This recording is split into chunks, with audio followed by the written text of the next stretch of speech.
Stop. Right now. This exact second. Feel your body. Feel the weight of your phone or the chair beneath you. Feel your breath moving in and out. Because in approximately 23 minutes, that body you're feeling, it won't be yours anymore. I'm not speaking metaphorically.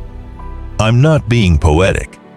I'm stating a literal fact that quantum physics, neuroscience, and ancient mystical traditions all agree on.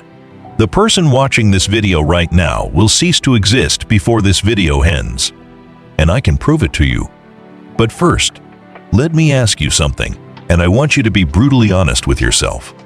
How many times have you promised yourself you'd change? How many New Year's resolutions? How many Sunday nights where you swore Monday would be different? How many books, courses, seminars, meditations, affirmations? And here's the uncomfortable truth. You're still you. Maybe slightly improved. Maybe more aware. But fundamentally, essentially, you're still operating from the same consciousness, making decisions from the same fears, repeating the same patterns with different people in different situations. You know what I'm talking about. That feeling when you catch yourself doing the exact thing you promised you wouldn't do anymore. That moment when you realize you're having the same internal conversation you've had 1,000 times before. That sinking recognition that despite all your efforts, despite all your trying, you're still trapped inside a version of yourself that feels too small for who you know you're meant to be. Here's what nobody tells you, and this is where everything changes. You're not failing at transformation. The transformation you've been attempting is literally impossible, because you can't transform yourself from inside yourself. It's like trying to lift yourself off the ground by pulling on your own shoelaces. You can try with all your might, you can strain and sweat and give it everything you have, but the laws of physics simply don't allow it. What if I told you there's a different way?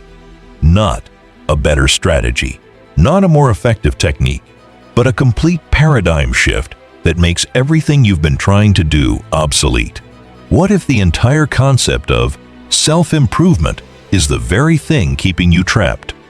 Stay with me, because what I'm about to share isn't just information. It's an invitation to a different reality. A reality where change isn't something you force, but something you allow. Where transformation isn't a destination you're trying to reach, but a natural unfolding that happens when you stop getting in your own way. Let me take you somewhere for a moment. Imagine you're standing in an infinite ocean, but this isn't water. It's pure possibility. Every wave, every ripple, every molecule contains a different version of reality. Every possible outcome, every potential future, every version of you that could ever exist. This isn't fantasy. This is quantum field theory, surrounding you right now, passing through your body, interpenetrating every atom of your being, is a field of infinite potential. Physicists call it the quantum field, the zero-point field, the unified field of consciousness. It's the fundamental fabric of reality itself, and here's what makes it extraordinary. It's not passive. It's responsive. It's alive. In 1927, physicist Werner Heisenberg discovered something that shattered our understanding of reality. The uncertainty principle proved that at the quantum level, particles don't have a definite state until they're observed. Before observation, they exist as waves of probability, literally in multiple states simultaneously. The moment consciousness observes them, they collapse from infinite possibility into one specific reality. Think about that. Reality at its most fundamental level isn't solid. It's fluid, probabilistic, waiting for consciousness to give it form. But here's where this gets personal, where it stops being abstract physics and becomes about your life right now. You are not separate from this quantum field. You're not in it. You are it, expressing itself in human form. And every single moment, with every thought, every emotion, every belief, you're collapsing infinite possibilities into your experienced reality. The ancient mystics understood this truth experientially, even though they lacked our modern terminology. The Tibetan Buddhists spoke of shunyata, the luminous void, the pregnant emptiness from which all forms arise. Hindu sages described Brahman, the infinite consciousness underlying all existence. The Taoists knew it as the Wu Qi, the undifferentiated oneness before the 10,000 things emerge. They were all pointing to the same truth. Reality isn't fixed. You're not fixed. Every moment is a fresh canvas, but most of us keep painting the same picture because we don't realize we're holding the brush. Dr. Joe Dispenza has spent 2 decades researching this intersection of quantum physics and human consciousness. His brain scans show something remarkable. When people enter deep meditative states and release their attachment to their current identity, their brain waves shift into coherent patterns. Alpha waves, theta waves, even gamma waves synchronize. And in those moments, something extraordinary happens in their biology. Gene expression changes. Immune function improves. Neural networks reorganize. The body-mind system literally begins to rewire itself. But here's the frustrating paradox you've been living. You want to change. You try to change. You visualize, you affirm, you set intentions. And yet, fundamentally, nothing shifts. Why? Because you're trying to create a new reality while imprisoned in your old identity. Imagine trying to receive a radio signal on 98.5 FM while your dial is locked on 101.3. The signal is there. It's always there, broadcasting clearly. But you can't receive it because you're tuned to the wrong frequency. And the frequency you're tuned to? That's your identity. The sum total of your beliefs about who you are, what you're capable of, what you deserve, what's possible for you. Your old self has a signature frequency, an electromagnetic pattern that radiates out into the quantum field. And the universe, being the perfect mirror that it is, reflects that frequency back to you in the form of your circumstances, your relationships, your opportunities, your life. This is why positive thinking alone doesn't work. This is why affirmations feel hollow. This is why visualization feels like pretending, because you're trying to broadcast a new signal while your entire identity is locked on the old frequency. You can't think your way into a new reality. You have to be your way into it. Your old self is brilliant at survival.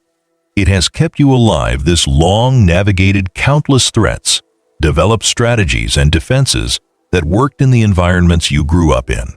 But here's the trap. What kept you safe is now keeping you small. By the time you reach your mid-30s, neuroscientists estimate that 95% of who you are is completely automatic. You're not consciously choosing your thoughts, your emotional reactions, your behaviors. You're running on autopilot, executing programs that were written years, sometimes decades ago.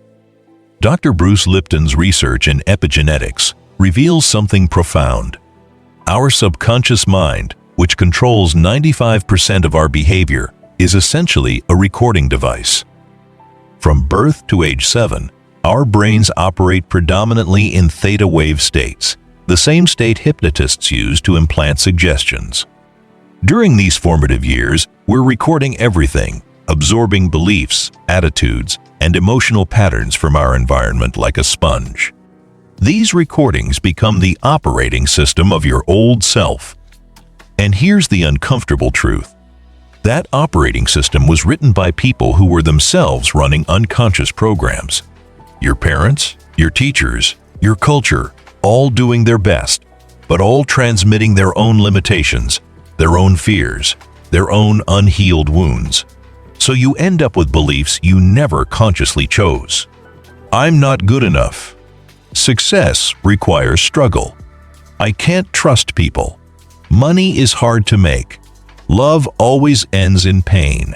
These aren't truths about reality. They're programs running in the background, filtering every experience, shaping every perception, creating a confirmation bias that ensures you keep seeing evidence that supports what you already believe. The HeartMath Institute has measured this phenomenon with remarkable precision. They've shown that your heart generates an electromagnetic field that extends several feet beyond your body. This field carries information, emotional information, encoded in its patterns. And this field changes based on your emotional state, which is directly tied to your identity. When you're in the emotional state of your old self, fear, unworthiness, scarcity, anxiety, your heart's electromagnetic field broadcasts that signal. And quantum field theory tells us that like attracts like. You literally magnetize circumstances and experiences that match your emotional broadcast. This is the prison. Not bars of steel, but bars of belief. Not walls of stone, but walls of habitual emotion. Not chains of iron, but chains of predictable thought patterns. And the cruelest part? The prison feels like home. It's familiar. It's comfortable, even when it's uncomfortable, because at least you know what to expect. At least you know who you are in here, even if who you are is someone in pain. Think about the last time you tried to make a significant change.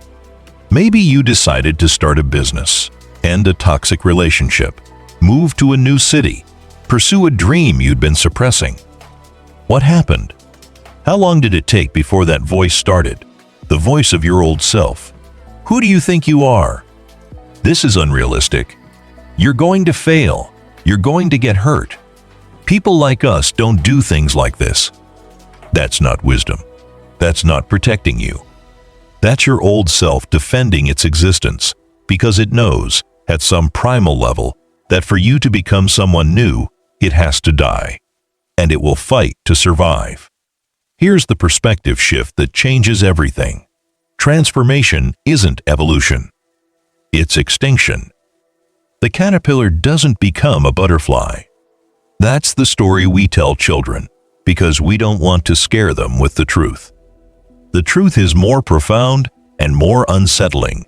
The caterpillar dissolves. Completely.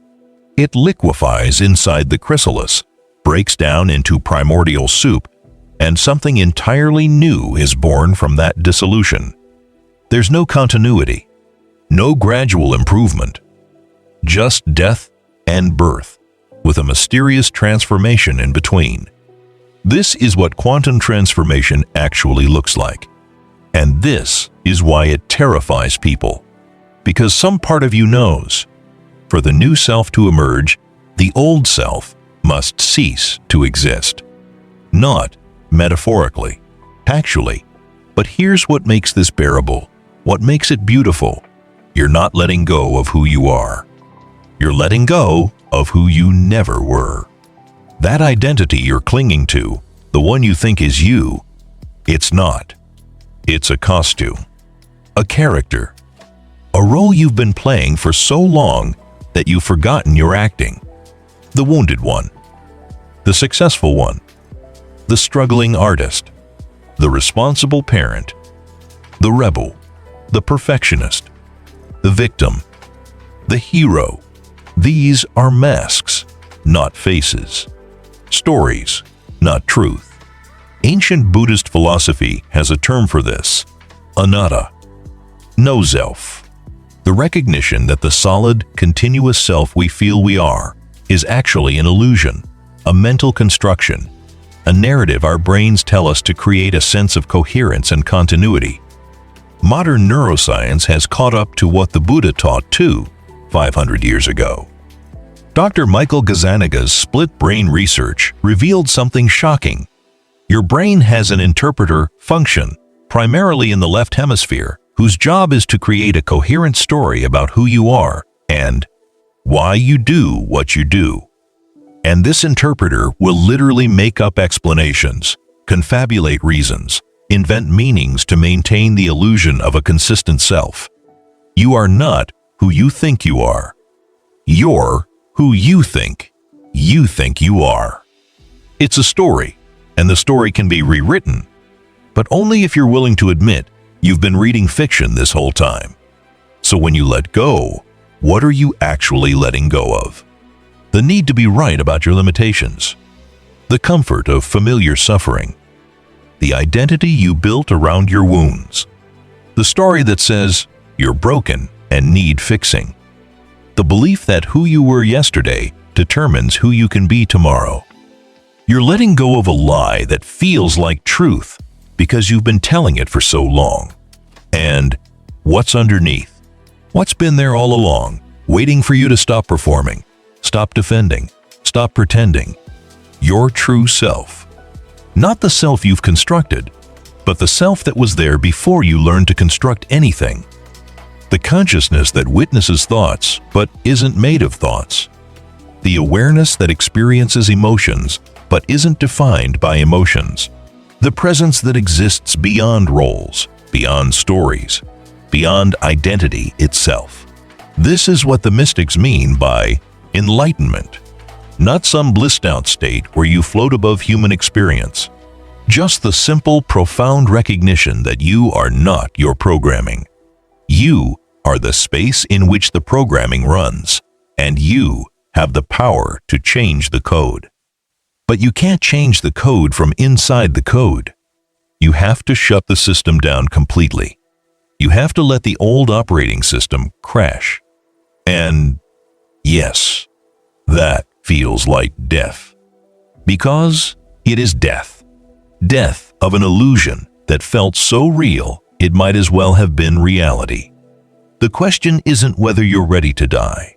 The question is, are you ready to stop pretending you're alive? Let me tell you about the night I died. It was February, 3 o'clock in the morning. I was 32 years old, and my life looked successful from the outside. Good job, nice apartment, Instagram feed that suggested I had it all figured out. But inside, I was drowning. I'd just been let go from a position I'd poured everything into. My relationship of 4 years had ended 6 months earlier, and I was still pretending I was over it. I'd been working on myself for 2 solid years. Therapy every week. Meditation every morning. I'd read 73 books on personal development. I had a morning routine, a vision board, affirmations on my bathroom mirror. And I was exhausted. Not tired, exhausted. So exhausted.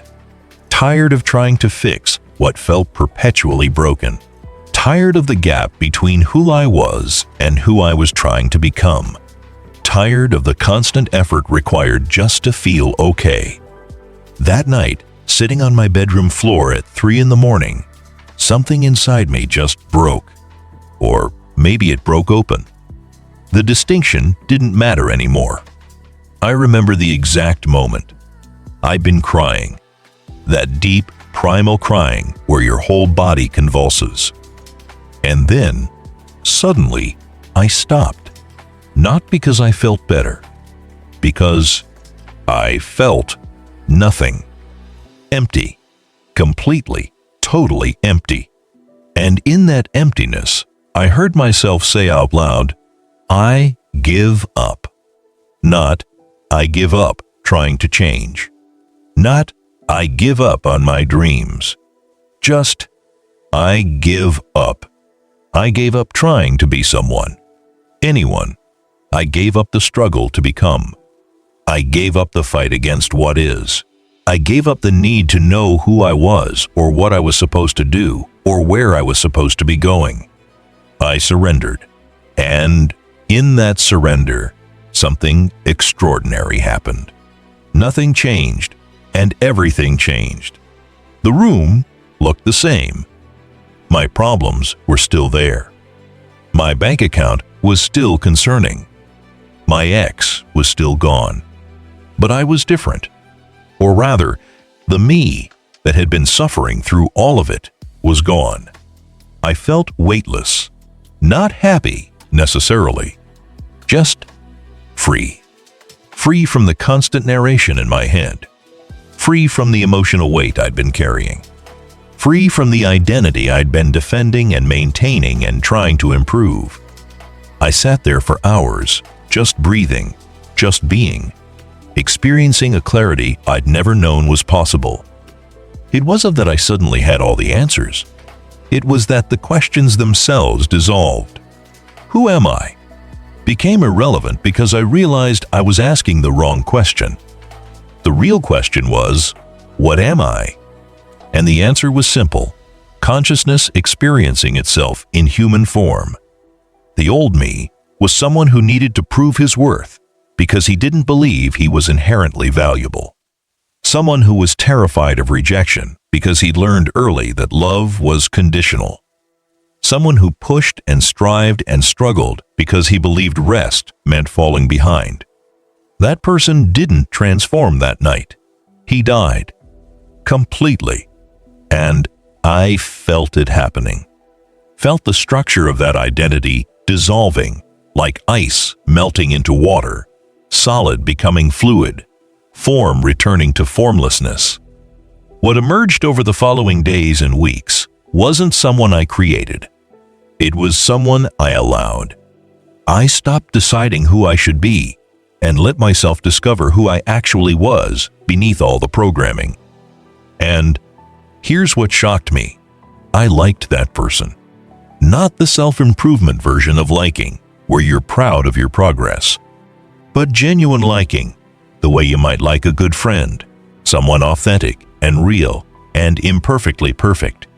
My decisions started coming from a different place. Not from fear disguised as ambition. Not from proving myself, just from alignment, from a quiet inner knowing that needed no justification. Opportunities appeared that I couldn't have planned for because they were tuned to a frequency I hadn't been broadcasting before. The right people showed up at the right time with the right information. Synchronicities became so common they stopped feeling synchronous. They just felt like how life naturally flows when you're not forcing it.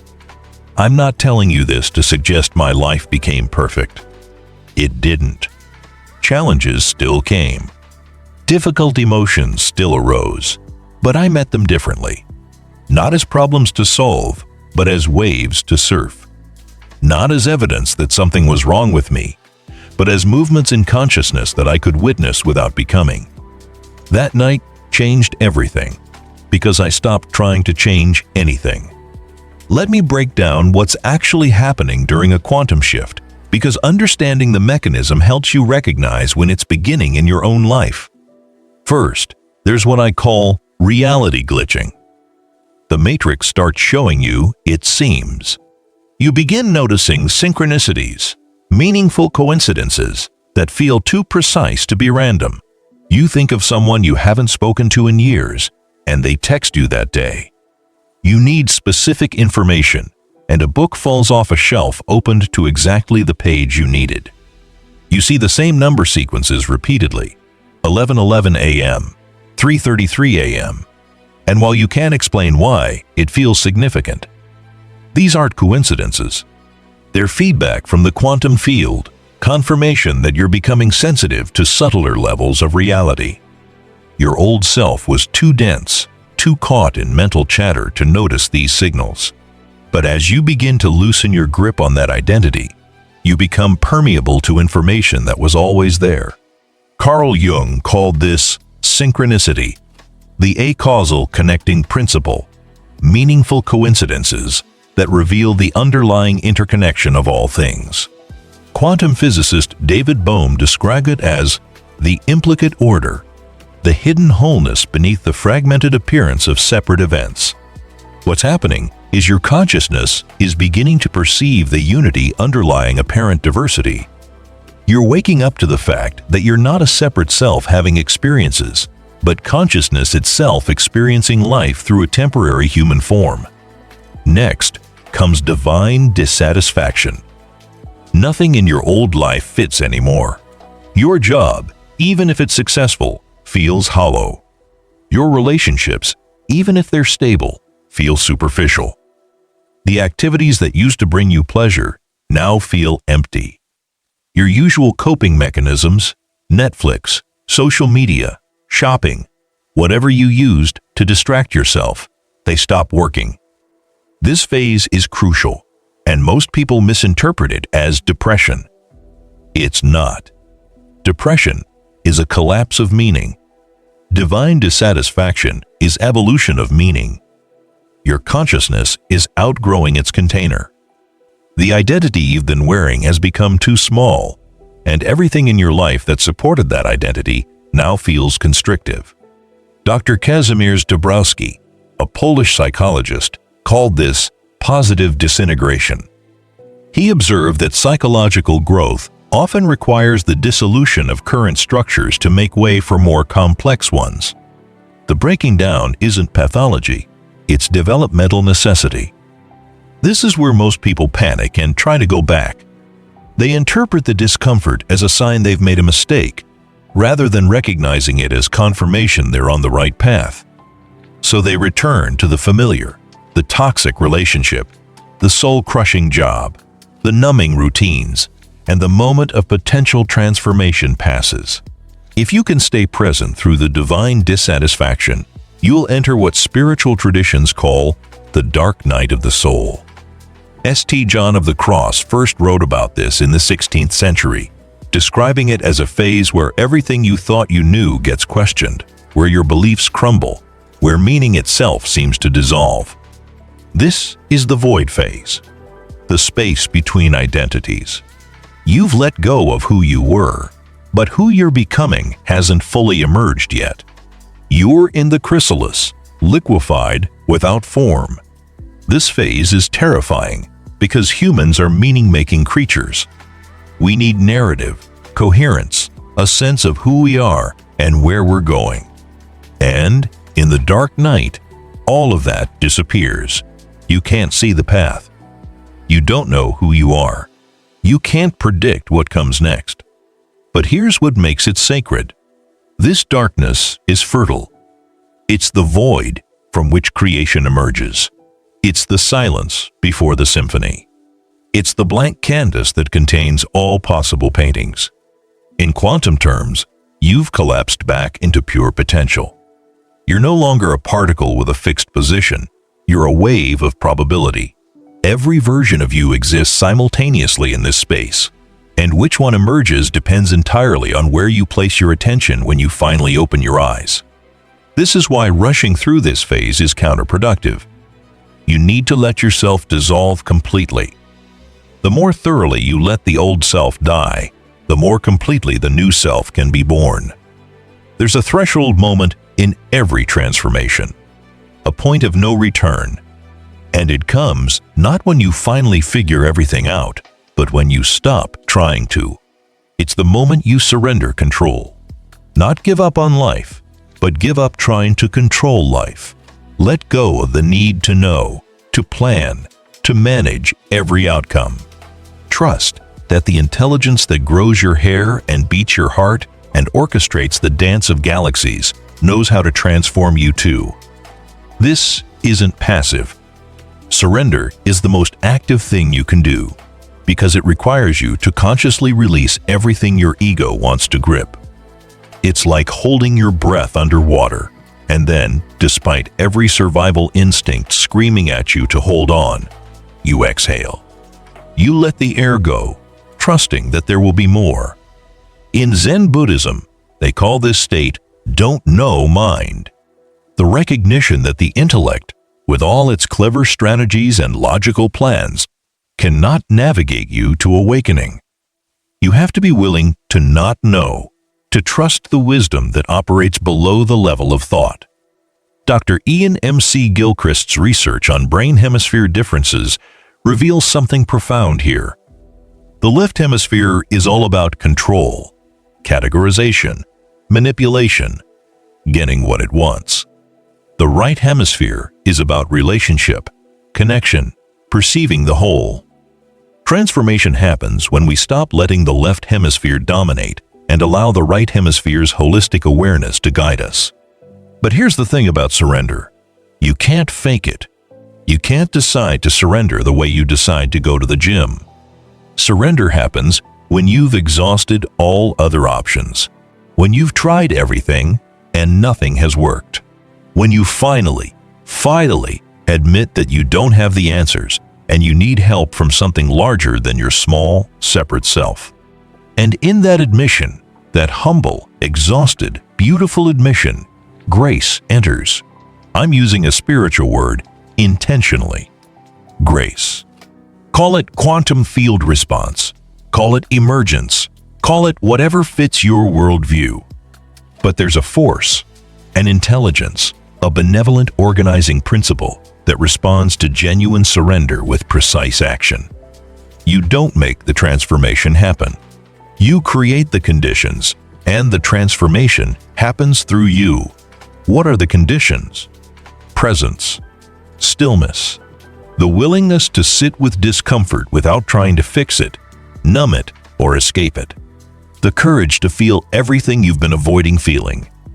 The honesty to see yourself clearly without judgment. And most importantly, trust, quantum faith. The deep cellular knowing that you're not doing this alone, that you're being held and guided by an intelligence that's orchestrating your transformation with the same precision it uses to transform seeds into redwoods. When these conditions are met, something shifts. Not gradually, suddenly. Quantum leaps happen in an instant, not over time. One moment you're one person, and the next moment, you're not. You'll know it's happened because the world looks different. Colors are more vivid. Sounds are clearer. There's a sense of presence, of aliveness, of being here fully for the first time. You take a breath and realize you've been holding it for years, maybe your whole life. And the thoughts that used to torment you, they're still there, but they've lost their power.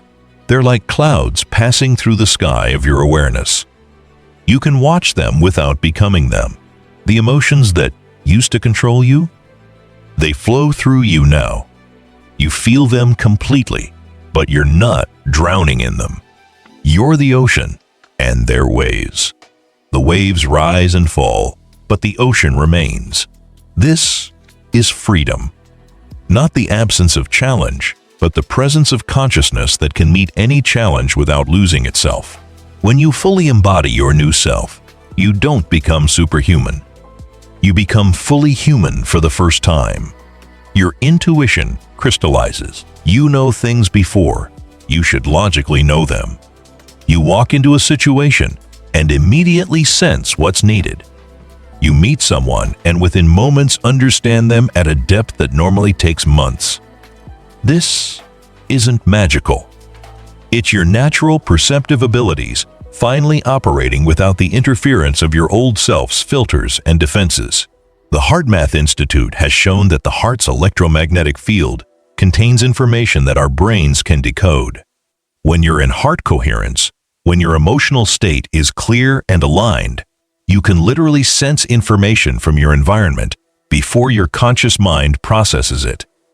They've measured this, people making intuitive decisions milliseconds before the information reaches their awareness. Your creativity explodes, not because you gain new abilities, but because you remove the blocks. Your old self was constantly editing, judging, trying to control the creative flow. Your new self allows. Ideas move through you rather than from you. You become a channel, a vessel, and the quality of what emerges is beyond what your individual ego could have conceived. This is what artists and musicians describe when they say their best work comes through them, not from them. In those moments, the separate self gets out of the way, and creativity flows from the source. Your relationships transform. You stop attracting people who mirror your wounds and start attracting people who mirror your wholeness. Why? Because you're broadcasting a different frequency. Secure, authentic people resonate with secure, authentic people. The universe doesn't give you what you want, it gives you what you are. But more than that, you show up differently in relationships. You're not needy. You're not defensive. You're not trying to get something or prove something. You're just present, open, real. And that quality of presence is magnetic in a way manipulation never can be. You develop what I call quantum trust. A deep, unshakable knowing that life isn't happening to you, it's happening for you and through you. This isn't positive thinking. It's direct perception. You see how every difficulty you faced was preparation. Every failure was redirection. Every ending was making space for a new beginning. Fear doesn't disappear, but it stops controlling you. You feel it, acknowledge it, and act anyway. Doubt doesn't vanish, but it no longer paralyzes you. You make decisions from alignment rather than from fear or force. You start experiencing life as participation rather than observation. You're not watching your life happen from the sidelines of your mind. You're in it, fully present, co-creating every moment through your choices, your attention, your consciousness. This is the natural state of human beings. Not the exception, the design. We've just been so identified with our programmed selves that we forgot what being actually human feels like. If you've stayed with me this far, it's not by accident. Something in you recognizes what I'm saying, not as new information, but as ancient memory. You've always known this truth at some level. You've just been afraid to act on it. And I get it. The prospect of letting your current self die is terrifying. What if nothing comes after? What if you lose yourself and can't find your way back? But let me ask you this. What if the self you're afraid of losing is the very thing preventing you from living? What if clinging to who you are is costing you who you could become? You're already in the chrysalis whether you admit it or not. That dissatisfaction you feel, that restlessness, that sense that you're meant for something more, that's not discontent. That's your consciousness trying to break free of its container. You can resist it. You can numb it, distract yourself from it, pretend it's not happening, and you'll wake up 10 years from now, still feeling like you're waiting for your life to start. Or you can surrender to it. You can trust the process. You can let yourself dissolve and discover that what you are is so much vaster than who you thought you were. This isn't a one-time event. Transformation isn't a destination you arrive at and stay at forever. It's a continual process of shedding, dying, and being reborn. Every level of growth requires another death, another surrender, another leap into the unknown. But each time gets easier, not because the process becomes less intense, but because you develop trust. You've died before and been reborn. You know the territory. You remember that the void is fertile, that the darkness is where light is born, that the dissolution is preparation for emergence. Here's what I want you to do right now. Not later. Not when you feel ready. Now. Find a quiet space. Turn off your phone. Sit down and close your eyes. Take 3 deep breaths. And then ask yourself this question. Who would I be if I wasn't trying to be anyone? Don't answer with your mind. Let the question sink beneath thought into feeling. Let it dissolve your defenses. Let it crack open your certainty about who you are. And then, just for a moment, let yourself not know. Let yourself be undefined. Let yourself be pure potential, pure possibility, pure presence. Feel the relief of not having to maintain an identity. Notice the space that opens when you're not defending, explaining, or justifying yourself. That space, that's who you really are. That's what you are underneath all the programming. And from that space, a new self will emerge. Not one you construct. One that's allowed. One that's authentic. One that's aligned with who you came here to be before life taught you to be something else. Subscribe to this channel because this is just the beginning. In the next video, I'm sharing the exact daily practices that facilitate quantum transformation. Not forcing it. not trying to make it happen, but creating the conditions where it can't help but happen. I'm going to show you how to live from your new self rather than constantly slipping back into your old identity. How to recognize when your old programming is running and how to consciously interrupt it. How to navigate the space between identities without panicking and retreating to the familiar. But for now, sit with this question. What if the shift isn't something that's going to happen to you, but something that's already happening through you right now? What if the version of you that's meant to emerge is already here, waiting for you to stop trying to become someone and start allowing yourself to be remade? The quantum field is listening. It's always listening, and it responds not to your words, but to your frequency. Not to what you say, but to who you are. So here's my question for you. Who are you choosing to be right now, in this moment? Because that choice, made consciously, is where transformation begins.